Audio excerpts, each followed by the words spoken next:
um bom dia, uma boa tarde, uma boa noite, dependendo do horário que você estiver vendo esse episódio. Estou aqui nos estúdios do Colégio Dinâmico para mais um episódio de Atualidades. Agora acompanhado aqui com a professora Rayane, professora de Artes do Ensino Fundamental. Estamos aqui, né, Rayane, para falar de um tema muito interessante. Muito legal, muito importante também. Com certeza. E ainda mais significativo, porque hoje a gente está gravando no dia 31 de março, tá, gente? Então já tem uma pista aí para aqueles que sabem muito sobre história.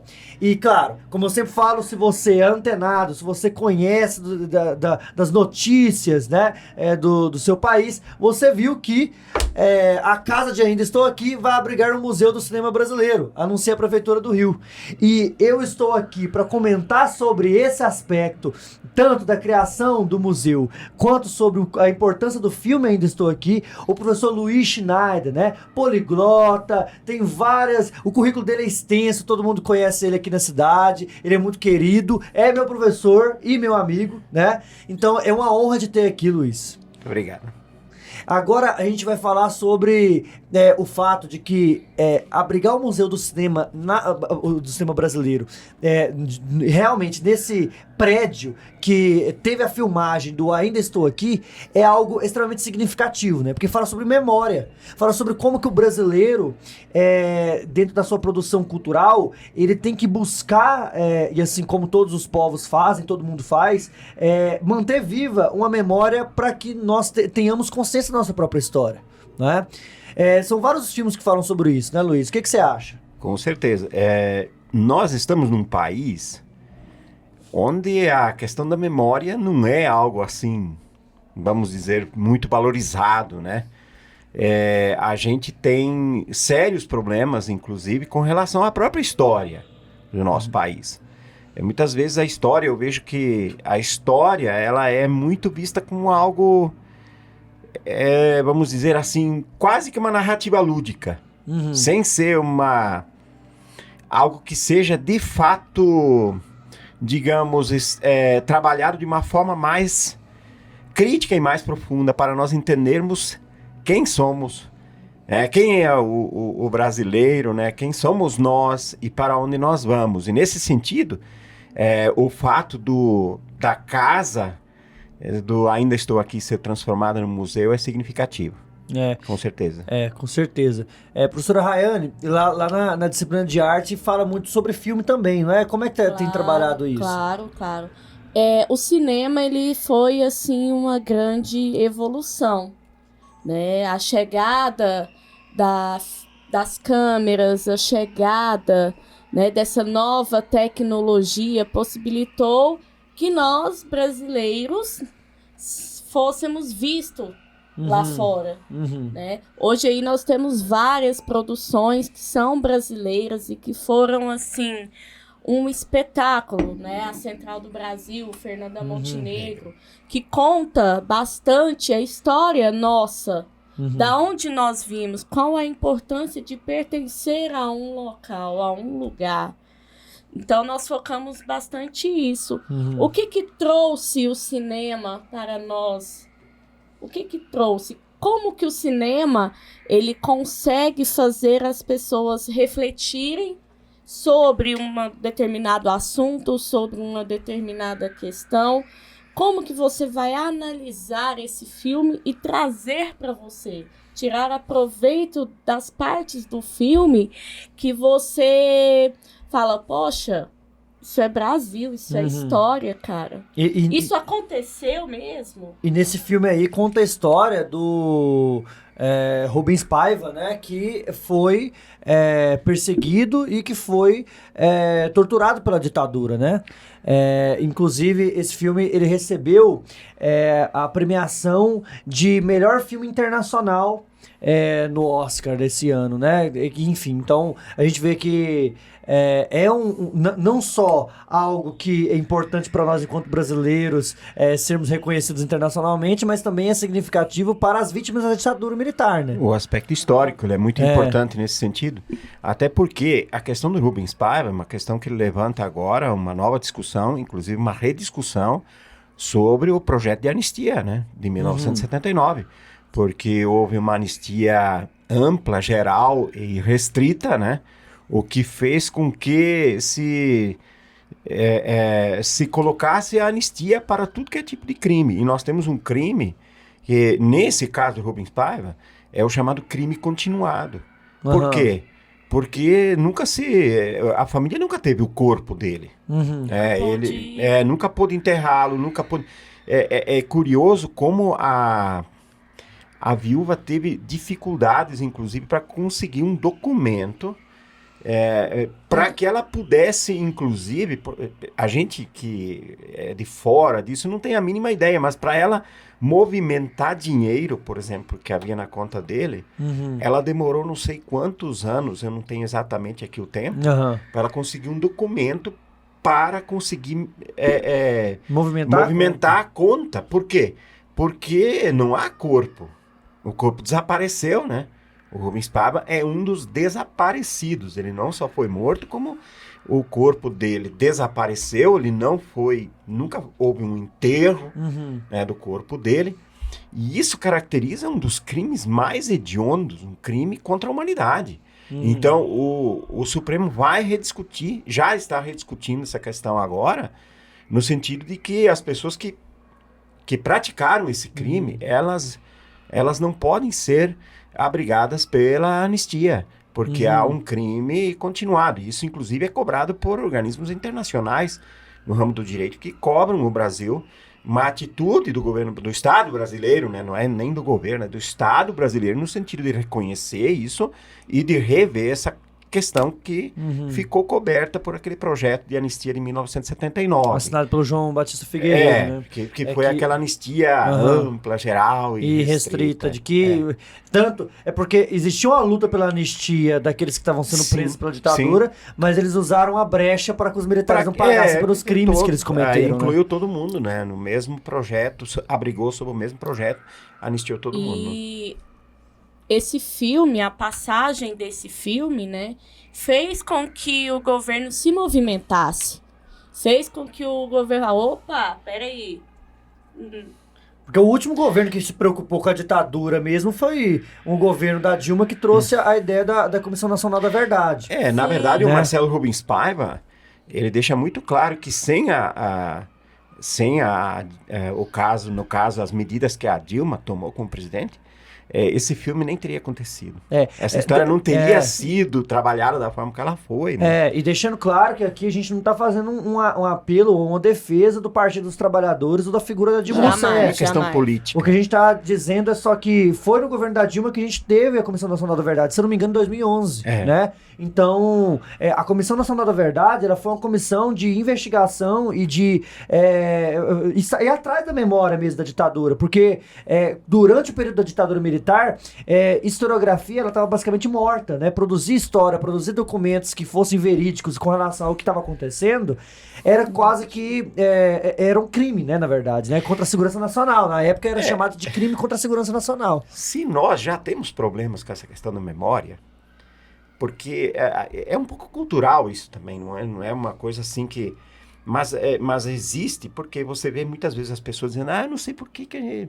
Por exemplo, aulas de história. Por que eu tenho que aprender sobre essas questões lá do passado? O que tem? Já morreu, né? Já morreu, já Qual foi. que é a importância outro dia eu vi alguém disso? dizer, acho que foi até uma casa que foi derrubada aqui na cidade, e era uma casa histórica, lá na Avenida Goiás, lá perto da Avenida Goiás. E aí eu ouvi alguém comentar, isso aí é velharia, tem que dar lugar ao progresso. Acontece que um povo sem memória... É positivista isso, né? Um povo sem memória, um povo sem passado, ele tem dificuldades de ter um futuro, né?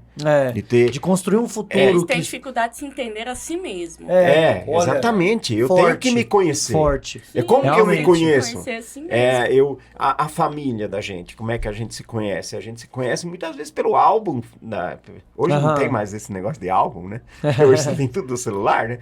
Mas no passado você tinha os álbuns dessa grossura vinha vindo lá do bisavô, lá para trás, e você vai puxando a história e vai entendendo sua própria história. Sim. Um país não é diferente, ele tem que ter uma história, essa história tem que estar sendo contada, e seja, ela pode ser contada na literatura, que muita coisa é feita pela literatura, pelas artes plásticas, mas o cinema é fundamental nesse sentido. E assim, o filme teve uma repercussão muito forte no exterior. Sim. Eu cito o caso da Alemanha, que é um caso que a minha irmã me relata, né? Que ela foi assistir o filme em Stuttgart. E houve, assim, uma manifestação de choro mesmo no cinema. O filme chamou muita atenção. Como que isso, né? Porque as pessoas não têm muita noção lá fora sobre o nosso passado histórico. Inclusive, você estava contando que... É porque a Alemanha, gente, para aquela galera que não tá se recordando, passou pela ditadura que talvez seja a mais catastrófica da história da humanidade, que é a ditadura do Terceiro Reich.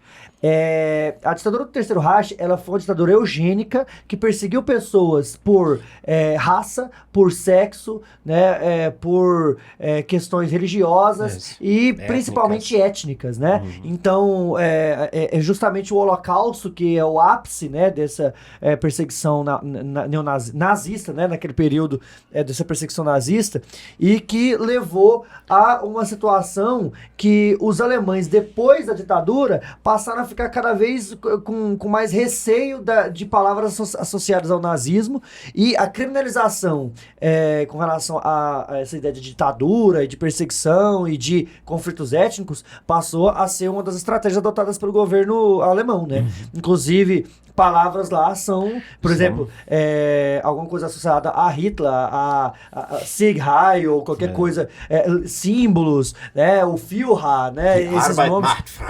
Arbeit macht frei, porque o trabalho liberta, gerar um problema, que estava na porta, ficava bem na entrada, no portão de Auschwitz, né?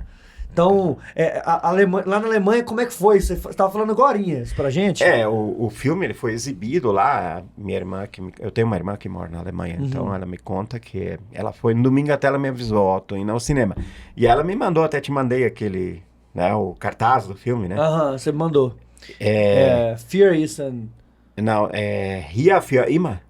Aqui para sempre. A tradução é um pouco diferente, né? Porque é muito difícil você adaptar uma tradução ipsis literis do português para o alemão, ou vice-versa, né? Então, houve comoção no cinema com relação ao filme. Coisa que é muito difícil para os alemães, houve choro, né?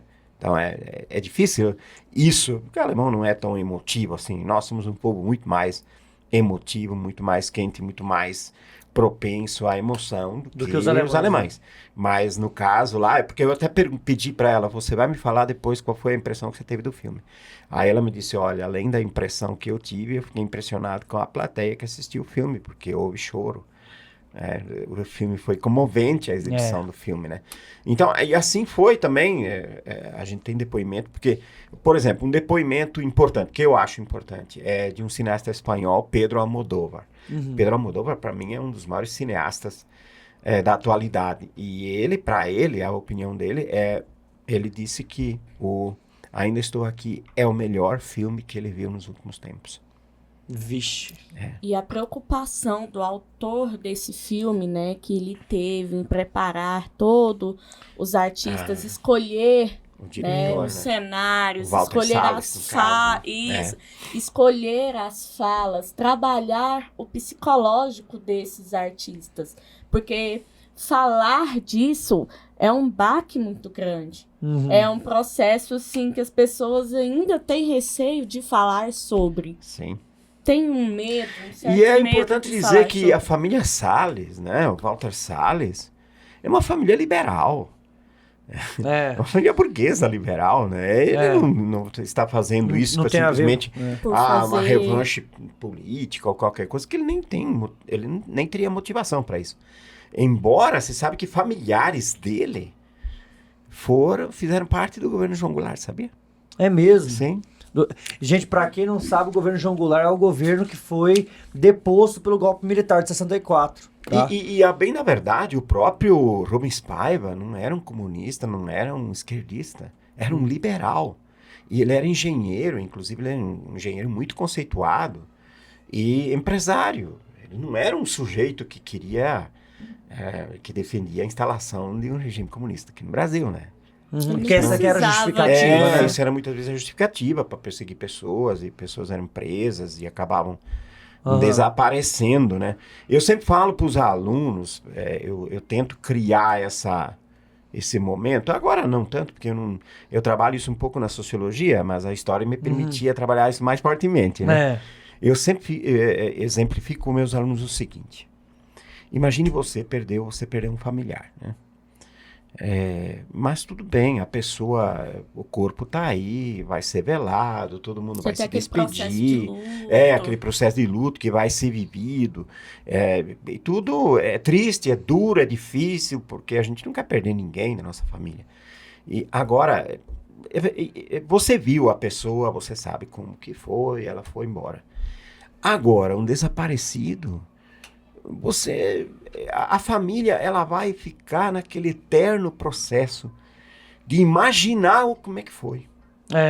Imaginar, pensar, peraí, como é que será que meu pai morreu? Como é que será que meu irmão, o que houve? Como é que será que foram os últimos momentos dessa pessoa?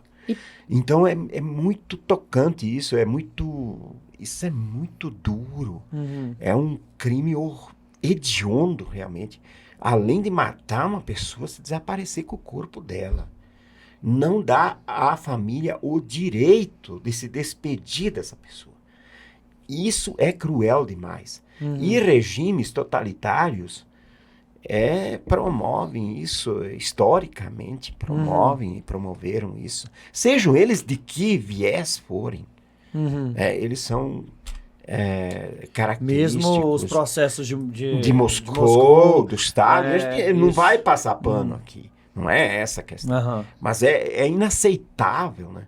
Aí as pessoas às vezes dizem assim, mas aqui no Brasil foi pouco. Mas o problema é o seguinte, aí eu lembro sempre de um poeta britânico lá do século XIX, chamado John Donne. Ele dizia assim, a morte de uma pessoa me diminui porque eu faço parte da humanidade. Forte, bem forte mesmo. Então, assim, a morte de uma pessoa, e não é só a morte, é o desaparecimento dessa pessoa. Essa pessoa não foi enterrada, não teve... Ela não teve dignidade, né? Então, isso é muito forte. Então, a gente tem que, assim, essa parte tem que ser trabalhada para que as pessoas entendam por que isso é tão importante. E aí é que está também a importância do patrimônio material. Exatamente. Porque ter um museu é justamente isso. Exatamente, para que isso fique... E isso tem que ser tão trabalhado em vestibulares. Então, eu tenho até um recado pra galera. Olha, você que vai fazer vestibular e que acha que eu não vou ver tal filme não, porque esse filme tá querendo trazer uma politização, ou então eu vou me negar a consumir certo tipo de cultura. Cuidado. Na hora de você fazer uma redação, às vezes, é justamente esse tipo de filme que vai te ajudar a ter a criticidade para poder introduzir um tema, para poder argumentar sobre um tema. E tem caído muito em provas, em questões. Então, às vezes, traz um trecho que está comentando sobre um filme e traz a perspectiva que está sendo trabalhada ali.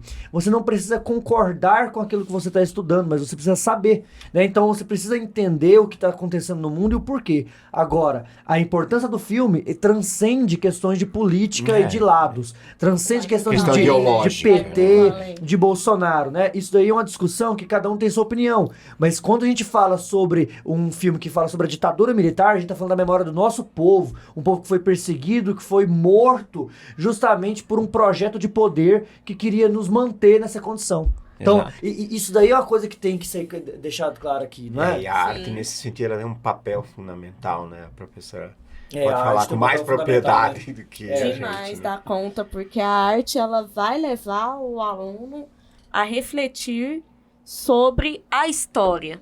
É que alguns alunos me perguntam, mas professor, a aula é de história ou é aula de arte? As duas caminham juntos, porque não tem história sem arte, não tem arte sem história. Porque, por exemplo, os movimentos artísticos acontecem em contextos históricos. E específicos que se ligam aos temas, à forma como eles são. Nós temos aí o expressionismo, o impressionismo que aconteceu, que surgiu inclusive na Alemanha. Sim. Surgiu inclusive na Alemanha, para representar aquilo que eles estavam sentindo, que eles não podiam comunicar, pelo contexto histórico que estava acontecendo ali na época. E veja como isso é importante, porque uma das primeiras medidas que os nazistas tomaram foi justamente condenar esse tipo de arte, que era visto como arte degenerada. Degenerada. Isso caiu no Enem. Se não foi no último, acho que foi no antepenúltimo, que caiu essa ideia de arte degenerada. Isso caiu no Enem, recentemente. Né? Então, porque aí se tenta voltar com aquela arte tradicional, aquela coisa. O lado interessantíssimo da arte, né, que é o fato de que você pode fazer a interpretação, né? Quando você vê um Guernica do Picasso, o Picasso nunca disse eu estou retratando a Guerra Civil Espanhola. A Guerra Civil Espanhola. Ele não falou isso. Né? Ele deixa isso para as pessoas interpretarem, né? Mas elas acabam interpretando. Então ela permite também esse lado, assim, de poder você fazer essa interpretação. E aqui, ó, uma coisa interessante que eu coloquei aqui pra gente é sobre a importância, né? Ele reconstrói a memória de um período marcante e destaca a necessidade de preservar espaços e relatos como parte do processo de construção da identidade. Então, uma coisa que acontece muito, Luiz, e você tem o dobro, o triplo da minha experiência, né? Em sala de aula, como professor, e que são alunos que simplesmente deixam para lá essa ideia da memória e falam, isso não é importante para eu ganhar dinheiro, isso não é importante para eu ser, enfim, bem-sucedido no conceito capitalista de bem-sucedido. É meio que uma onda que tá aí hoje. É uma onda de, por que eu preciso saber? É igual aquele menino, por que eu preciso saber quem foi Aristóteles? Não vai ajudar nada na minha vida. Você já olha pro menino e já pensa, eu já tô ouvindo por que você precisa aprender Aristóteles, né? Essa pequeneza, esse pensamento reducionista do que eu preciso da vida, a questão material, financeira, pura e simplesmente, né? Se for isso, bom, aí realmente, mas a vida não se resume a isso. Os alunos estão querendo, assim, selecionar, né? Não, isso é importante. Isso, pra que eu vou usar isso no meu futuro? Por que eu vou usar um Delta, um Bhaskara no futuro? Essa visão assim muito da educação voltada para essa questão. Se fosse estudar só aquilo que vai ser útil para mim, bom, então e outra, né? Aí você não pode entrar com esse argumento de que não, mas quem sabe poderá ser útil para você. Não, eu não preciso e não devo estudar só o que é útil para mim. Eu sou muito mais completo do que o útil. Se desenvolver enquanto ser, né? Como porque ser a Bhaskara humano. Desenvolve o raciocínio lógico e o raciocínio lógico é fundamental para viver. Né? Da mesma forma que entender questões como essas te traz consciência e identidade histórica. E ontem, eu estava vendo uma definição do Umberto Eco sobre o fascismo, que é o fascismo. E uma das características que ele aborda no seu livro Fascismo Eterno é o fascista não tem lógica. Já que você está falando de lógica, né? Não precisa haver coerência entre as coisas, é tudo desconectado. Mas é a minha ideia e ela tem que valer, ele quer impor essa ideia, né? Quando quem trabalha uma perspectiva educacional mais abrangente, ele não se contenta com coisas que não têm um mínimo de relação, de coerência ou de lógica. Não se importa com isso, né? Então, assim, nesse sentido, qualquer das disciplinas que você estuda, ela vai ser importante, ela vai te acrescentar alguma coisa e vai te completar mais como ser humano. Isso que é importante. É por isso que, assim, de contribuição de algumas áreas, a gente até já falou sobre identidade nacional, tem algumas contribuições aqui que eu queria trazer. E essa daqui, né? A sociologia nos ajuda, a história nos ajuda, porque eu também trouxe um historiador para nós, e um filósofo também, que é o Michel Louvi, que agora eu vou colocar ele aí. Mas olha como é importante para você aí, ó. Você que vai fazer prova de redação, às vezes você vai precisar citar algum autor. Tá aqui algumas citações possíveis que você pode colocar na sua redação. Então, por exemplo, é na sociedade que o homem adquire, lembra e reconhece suas memórias. Para falar sobre memória. E uma coisa que pode, e que, assim, dá até para ter citado na redação do ano passado, né? Que é a valorização da herança africana. Isso. Dava para ter citado do ano passado. Mas esse ano pode, de novo, cair alguma coisa relacionada à memória. Com certeza. Porque memória é algo que os vestibulares têm trabalhado com muita frequência. Pela importância que nós temos de manter ela viva. E como que está tendo um descaso com relação a ela recentemente, né? Para você ver que lá em Auschwitz estão lá os sapatos das pessoas. Estão lá os óculos, os pares de óculos das pessoas que foram mortas lá e que deixaram seus óculos, deixaram seus sapatos, deixaram suas malas. Você tem pilhas de malas que estão lá, porque as pessoas eram convencidas de que elas iam para um outro lugar e aí elas tinham que levar seus bens, seus pertences, tudo junto, carregar. Muito longe, não. São Paulo, com o museu... O Memorial da Resistência? Memorial da Resistência. Ah, sim, com certeza. Lá tem os nomes que eles riscavam. Exato, né? na parede. Na parede tem áudios das Você pessoas. sabe que eu vi lá? Eu vi lá um negócio incrível. Conta pra nós. Eu vi lá a embalagem do creme dental Colinos. Alguém de vocês conheceu Colinos? Eu já ouvi falar. Eu já ouvi falar. Pois é, mas o não... Colinos, porque o Colinos, na verdade, é um americano, ele é o inventor do creme dental. Aham. E no Brasil havia um creme dental chamado Colinos. E como é que se diz? A embalagem era amarela e a tampa era verde. Cara, e eu me lembro quando criança, eu me lembro que, acho que uns 10 anos depois que eu comecei a escovar os dentes, porque era diferente na época, né? Eu vivi num tempo em que não havia energia elétrica. Eu conheci energia elétrica, eu já tinha 12 anos. Então era um mundo bem diferente, né? Mas eu me lembro daquela embalagem.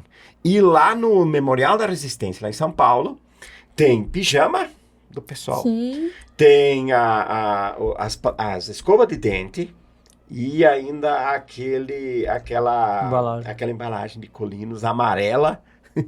É amarela mesmo, com tampa verde, ainda está lá.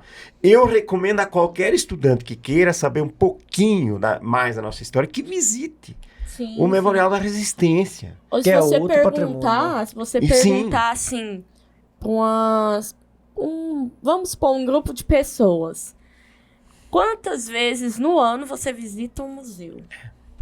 É, realmente. Quantas vezes Eu por adoro ano? viajar para visitar museu, mas eu sou, né, tendencioso nesse aspecto aí, né? Eu trabalho com história. Porque... o Luiz também é outro que trabalha com história, então, assim, a gente tá aí sendo tendencioso, porque a gente gosta de visitar. Se tiver museu, eu vou. Eu também. Sim, e isso é importante, Sim, isso é memória. Isso te forma também, e também te alimenta como sujeito, como cidadão. E lá tem uma coisa muito interessante, lá no Museu da Resistência, que é as paredes, onde o pessoal escreve, eu estive aqui em tal época. Olha. E aí você vê tudo que é tipo de personagem que está inclusive em livros históricos ou em documentários que você pode ver, está lá o nome da pessoa. Estive aqui em tal época. Preso aqui. Porque lá tem a prisão, era tudo lá dentro, né? O pessoal era mantido, né? Porque a gente entende o nosso hoje, né? O Herzog ficou preso lá. O Vladimir Herzog. Que foi, inclusive, a morte dele foi a que desencadeou o processo depois da revogação do AI-5. Sim. Inclusive, gente, a gente tá falando aqui sobre entender a nós mesmos a partir da memória. Aqui nós temos uma frase do Legoff, um historiador medievalista, né? Mas que, claro, trouxe uma contribuição para toda a história, toda a área da história, que a memória é um fenômeno sempre atual, um elo vivido no eterno presente. Então, e é justamente isso, porque a história é isso. Eu sempre falo para os meninos, a gente não está estudando o passado para entender o presente e construir um futuro somente. É a ciência do homem no tempo. Sim. E significa o quê? Na prática. Significa em compreender, nas minúcias, cada aspecto que compõe a sociedade atual a partir do olhar do passado. Exato. Mas a gente não estuda o passado, a gente estuda o homem atualmente a partir do passado. Exato, considerando aquele contexto. Considerando aquele contexto. Aliás, é uma coisa muito difícil das pessoas fazerem hoje, a contextualização, né? Porque quando você tem certos eventos, ou certas frases, ou até certas leituras, você precisa cuidar para que aquela leitura seja feita no contexto social, econômico e político. Sem anacronismos, né? Adequado, porque senão vai ficar uma interpretação totalmente errônea, né? Com certeza. E totalmente comprometida. Com certeza. Sim. E acho que aí um último autor aí para nós fecharmos É o Michel Louvi. Michel Louvi, ele é sociólogo, é filósofo, e ele traz pra nós aí: a memória das lutas populares é um campo de batalha, onde o passado e o presente se enfrentam. Poxa, essa frase aí é forte. Forte. Muito. Porque agora, Rayane, esse filme, ele é basicamente uma batalha popular na arte. Sim, Porque a resistência popular das classes que lutaram contra a ditadura militar, a ditadura que muitos gostam de cunhar o termo empresarial, mas por ser civil-militar já tem empresarial contido, né?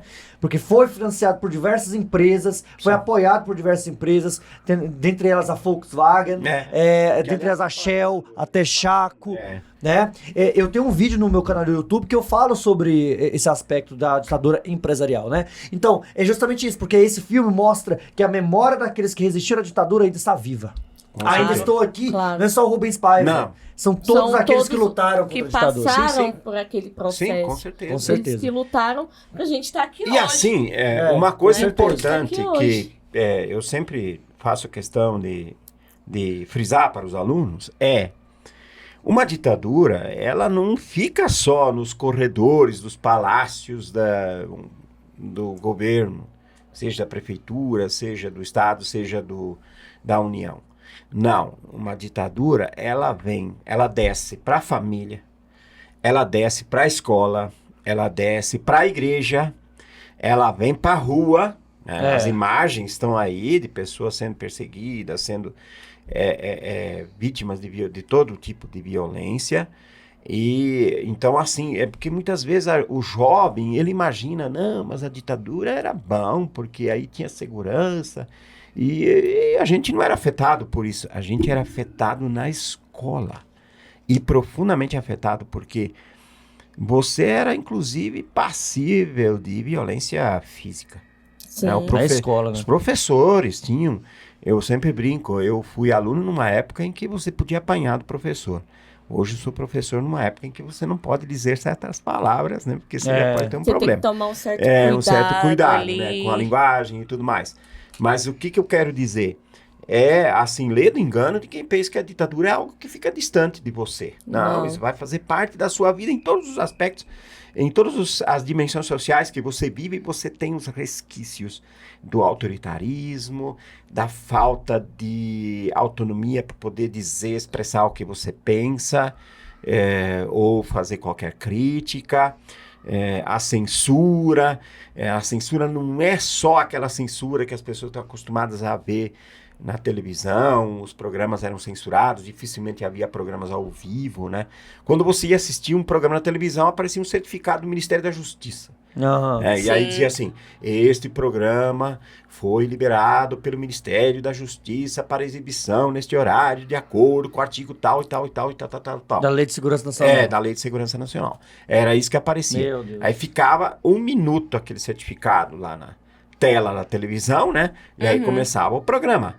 Dificilmente você tinha programas ao vivo, né? Só para citar uma coisa, né? Hoje não, hoje as pessoas fazem críticas onde quiserem, se expressam. Até porque, para nós termos a nossa liberdade que temos hoje, né? Pessoas sofreram para que isso acontecesse. Pessoas morreram. Pessoas morreram para que isso acontecesse. Para nós termos o direito de, por exemplo, de voltar para casa. De voltar para o seu trabalho. Para poder se expressar livremente. Para poder se expressar, para poder compor uma música. Compor uma música, eu quero falar sobre determinado assunto. Eu posso fazer a minha música. Hoje em dia está muito mais, assim, leve.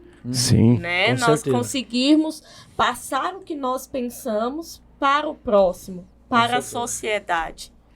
E a sociedade ter essa possibilidade de escutar as mais diferentes correntes de pensamento expressas, muitas vezes na arte, né? Que seja na música, no cinema, ou nas artes plásticas, no teatro, enfim.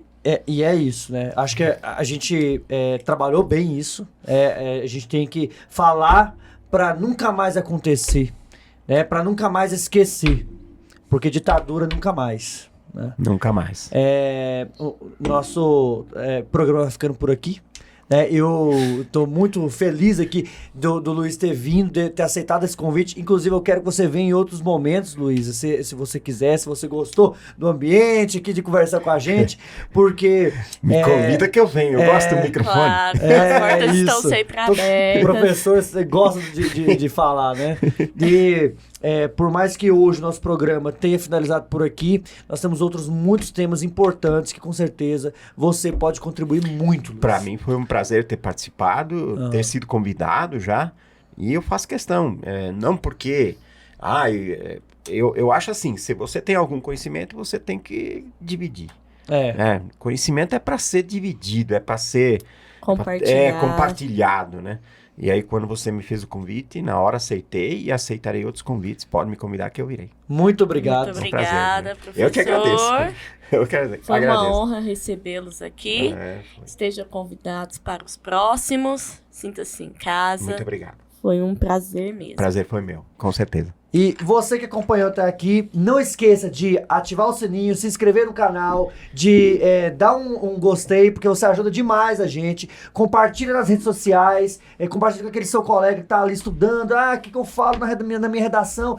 Compartilha com ele, porque o nosso programa com certeza pode ajudar ele nisso e pode ajudar você a conquistar a sua aprovação. E muito obrigado por ter acompanhado aqui e até o próximo episódio. Tchau, tchau. Tchau, tchau.